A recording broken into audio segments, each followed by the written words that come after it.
अचानक माजदा के अंदर एक नई कुव्वत ने अंगड़ाई ली, जो अब तक पूरी तरह सोई हुई थी और अब यक बेयक बेदार हो गई थी।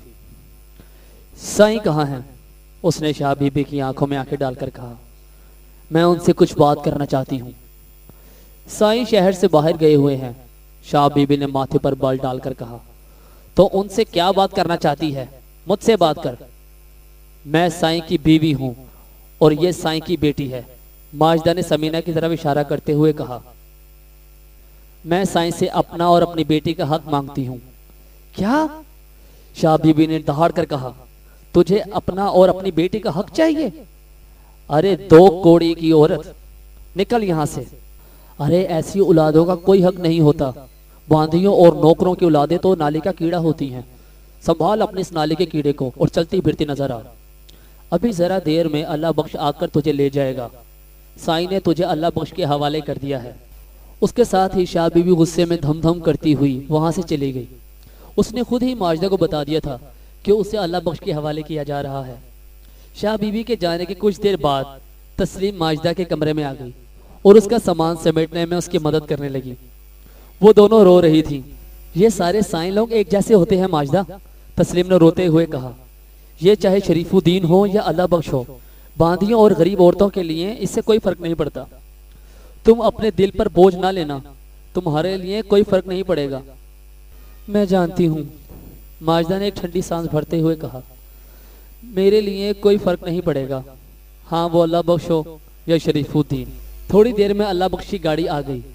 तस्लीम माजदा को साथ लेकर गाड़ी तक गई और माजदा ने पहली बार अल्लाह बख्श को देखा। वह अधेड़ उम्र का एक आदमी था और उसके तकरीबन आधे बाल सफ़ेद थे। उसके साथ गाड़ी में एक उम्र रसीदा औरत बैठी हुई थी और गनमैन था। माजदा को पिछली सीट पर उम्र रसीदा औरत के साथ बिठा दिया गया। वो औरत माजदा को बड़े गौर से देख रही थी। गाड़ी वहां से फौरन ही रवाना हो गई और कुछ देर के सफर के बाद एक हवेली के फाटक में दाखिल हो गई। उस औरत ने रास्ते में ही माजदा से अपना तारुफ करवा दिया था। मेरा नाम मेहरुन्निसा है, उसने कहा। वैसे लोग मुझे मेहरन कहते हैं, तुम भी मुझे मेहरन कह सकती हो। माजदा को नई जगह आकर मालूम हुआ कि उसकी रिहाइश का बंदोबस्त पहले से ही कर दिया गया था। हवेली के एक छोटे से कमरे में उसका सामान रख दिया गया, जहां पलंग और बिस्तर वगैरह मौजूद थे। एक अलमारी भी रखी हुई थी। हमारे साईं का नाम अल्लाह बख्श है, मेहरन ने उससे कहा। हम सब लोग उनके नौकर हैं और उनका हुक्म मानते हैं। अब तुमको भी उनका हुक्म मानना होगा। वो तुम्हें यहाँ ले आए हैं और अब तुम्हें यहीं रहना होगा।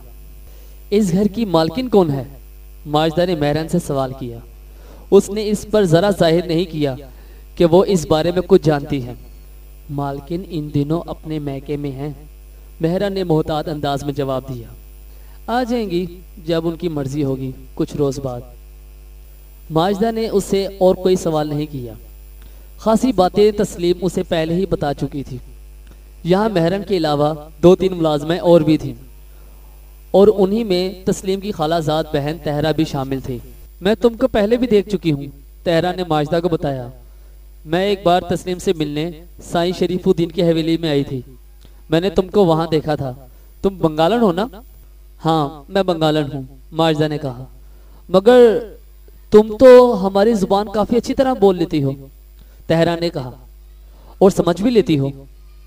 6 साल से ज्यादा हो गए मुझे यहाँ, माजदा ने मुख्तसर सा जवाब दिया। मेहरन ने उसे हवेली के मुख्तलिफ हिस्से दिखाए। वो एक नरम खो औरत मालूम होती थी। यह हवेली शरीफुद्दीन की हवेली के मुकाबले में छोटी थी, लेकिन यहाँ माजदा कदरे सुकून महसूस कर रही थी, क्योंकि यहाँ खूंख्वार किस्म की मालकिन मौजूद नहीं थी। यह मालकिन थी ही नहीं जो माजदा को उसकी तबीयत के और मिजाज के बारे में पता चलता। दोपहर का खाना माजदा ने अल्लाह बख्श के साथ खाया। अल्लाह बख्श ने उसे खास तौर से बुलाया था। अल्लाह बख्श अपने बारे में बहुत सी बातें करता रहा, लेकिन माजदा ज्यादातर खामोश ही रही। मेरी बीवी बहुत सख्त मिजाज औरत है, अल्लाह बख्श ने कहा। वो मेरी फूफी की बेटी है और हमारे दरमियान कुछ खानदानी झगड़े चल रहे हैं। उन झगड़ों के बायस वो पिछले 1 साल से अपने मैके में बैठी हुई है और मैं बीवी के बगैर हूँ। उसने नजरें उठाकर गौर से माजदा की तरफ देखा। तुम अब इस घर में इत्मीनान से रहो, यहाँ मुलाजमें तुम्हारा ख्याल रखेंगी। तुम्हें किसी चीज की जरूरत हो तो मेहरन को बता देना। माजिदा को वो वक्त याद आ रहा था जब शरीफुद्दीन ने उसे कराची में अपने मकान में रखा था और उसके बाद वो उसे अपने साथ बहावल नगर ले आया था। तब शरीफुद्दीन भी ऐसी ही बातें करता था जो अगरचे बड़ी बड़ी मीठी मीठी लगती थी। माजिदा को उनमें गहरी करवाहट के अलावा और कुछ नहीं महसूस हुआ था। अब एक बार फिर वही करवाहट उसके कानों के रास्ते गुजर रही थी और दिलो दिमाग में उतर रही थी।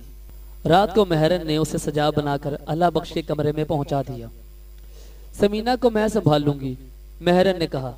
अभी तो वो सो रही है, अगर जाग गई तो मैं संभाल लूंगी उसे। माजिदा जब अल्लाह बख्श के कमरे में पहुंची तो अल्लाह बख्श कई दिन के भूखे की तरह नेमतों से भरे हुए दस्तरखान पर टूट पड़ा। माजिदा के लिए ये सारा मामला सिर्फ इस लिहाज से मुख्तलिफ था कि शरीफुद्दीन ने उसे अपनी बीवी कहा था और उसके साथ अपने निकाह का दावा किया था, जबकि अल्लाह बख्श ने ऐसा कोई तकल्लुफ रवा नहीं रखा था। उसने उसे एक बांदी के तौर पर खरीदा था और वो उसे बांदी ही की तरह बरत रहा था। आने वाले दिनों में माजिदा ने यह फर्क महसूस किया कि अल्लाह बख्श के घर में वो निस्बतन ज्यादा आजाद जिंदगी गुजार रही थी, क्योंकि यहाँ शाह बीबी जैसी कोई तुंद ख्वाह और फितना परवर औरत मौजूद नहीं थी। यहाँ तो सिरे से कोई बेगम थी ही नहीं। घर के अंदर के तमाम मामलात की देखभाल मेहरन करती थी। शरीफुद्दीन कम गो, जबकि अल्लाह बख्श उसके मुकाबले में बहुत ज्यादा बातूनी आदमी था।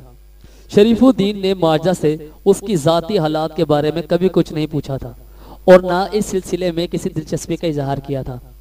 शायद उसकी वजह यह हो कि उसने माजिदा को उसके चाचा से खरीदा था और उसे जो कुछ भी पूछना था वो उसी से पूछ चुका होगा।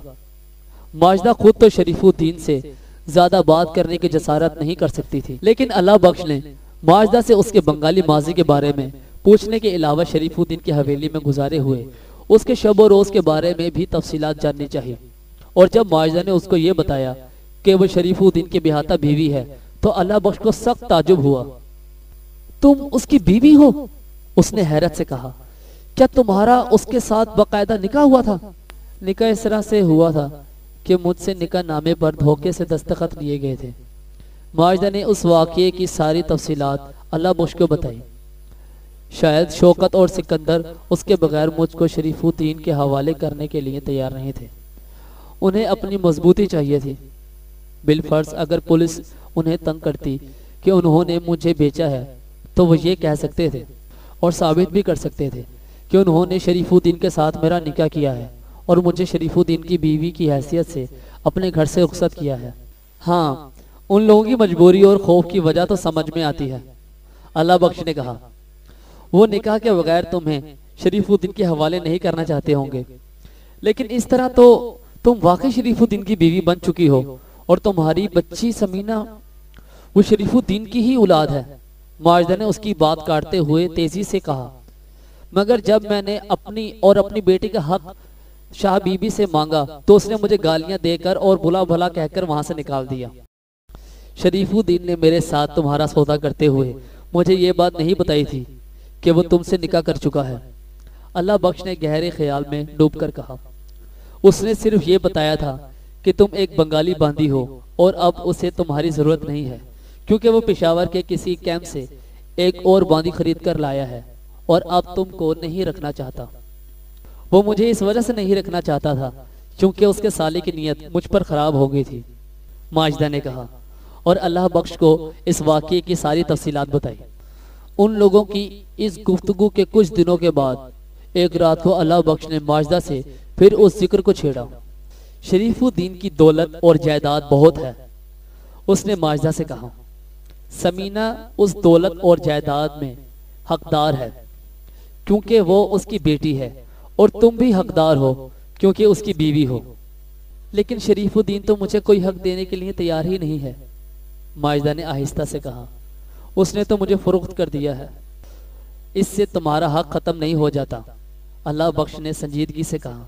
समीना तो हर हाल में उसकी बेटी है और उसके वारसों में शामिल है। मैं चाहता हूं कि तुम्हें और समीना को तुम्हारा हक मिल जाए। माजिदा की आंखें फैल गईं। उसे अल्लाह बख्श की बात का यकीन नहीं आ रहा था। गुज़िश्ता तकरीबन 6 साल की मुद्दत के दौरान कभी किसी ने उससे उसके हक की बात नहीं की थी। क्या वाकई, उसने अल्लाह बख्श से कहा, क्या आप वाकई मुझे और मेरी बेटी को हमारा हक दिलवाना चाहते हैं? मेरी कोशिश होगी कि ऐसा हो जाए। अल्लाह बख्श ने संजीदगी से कहा, अच्छा ये बताओ कि तुम्हारे पास उस निकाह नामे की कोई नकल मौजूद है? नहीं साईं, माजदा ने एक ठंडी सांस भरते हुए कहा। शरीफुद्दीन ने वो कागज़ मुझको दिखाया था जिस पर मेरे दस्तखत थे। ऐसे 4 कागज़ों पर मुझसे दस्तखत करवाए गए थे। शरीफुद्दीन ने मुझे बताया था कि ये निकाह नामा है, लेकिन उसने वो कागज़ मुझको नहीं दिया था। अगर उस निकाह नामे की कोई नकल मिल जाए तो फिर शरीफुद्दीन भागकर कहीं नहीं जा सकता। अल्लाह बख्श ने कहा, उसे अपनी दौलत और जायदाद में से तुम्हारा और तुम्हारी बेटे का हिस्सा देना होगा। मैंने अपने एक वकील दोस्त से इस सिलसिले में तफसीली बात की है। उसका कहना है कि अगर किसी तरह से वो निकाह नामा मिल जाए तो वो अदालत के जरिए तुम्हें और तुम्हारी बेटी को उनका हक दिलवा सकता है। माजदा के कानों में घंटियां सी बज रही थी। ये कैसी आवाज़ें थी, ये कैसे अल्फाज थे, ये किस कदर नाकाबिल यकीन सूरत हाल थी। मगर वो निकाह नामा मिलेगा कहाँ से? माजदा ने सोचते हुए कहा, मेरे पास तो नहीं है। शौकत और सिकंदर उस निकाह नामे की नकल अपने पास ज़रूर महफूज रखे होंगे। अल्लाह बख्श ने कहा, हाँ हो सकता है। माजदा ने इससे फ़ौरन इत्तफाक किया। शौकत और सिकंदर के पास उसकी एक नकल ज़रूर मौजूद होगी। उसके लहजे में उम्मीद की पुरमुसर्रत झलक मौजूद थी। वकील का कहना है कि अगर निकाह नामा सिर्फ देखने को भी मिल जाए तो उसकी बाकी तमाम तफसीलात मालूम की जा सकती है और फिर वो शरीफुद्दीन को भागने नहीं देगा। मगर बस शर्त यही है कि निकाह नामा मौजूद हो और देखने को मिल जाए। हो सकता है कि शौकत और सिकंदर के पास निकाह नामा मौजूद हो। माजदा ने कहा, मगर वो लोग कराची में हैं। तो क्या हुआ? अल्लाह बख्श ने कहा, कराची किसी दूसरे मुल्क में थोड़ी है। हम लोग कराची चलेंगे और उनसे मिलेंगे। अगर उनके पास निकाह नामा मौजूद हो तो मैं उसे हासिल करने के लिए उन्हें बड़ी रकम भी दे सकता हूँ। आप ऐसा करेंगे सही? माजदा को अपने कानों पर यकीन नहीं आ रहा था। अल्लाह बख्श उसके लिए, एक बांदी के लिए इतना कुछ करने को तैयार था। वो रकम भी खर्च करने के लिए तैयार था।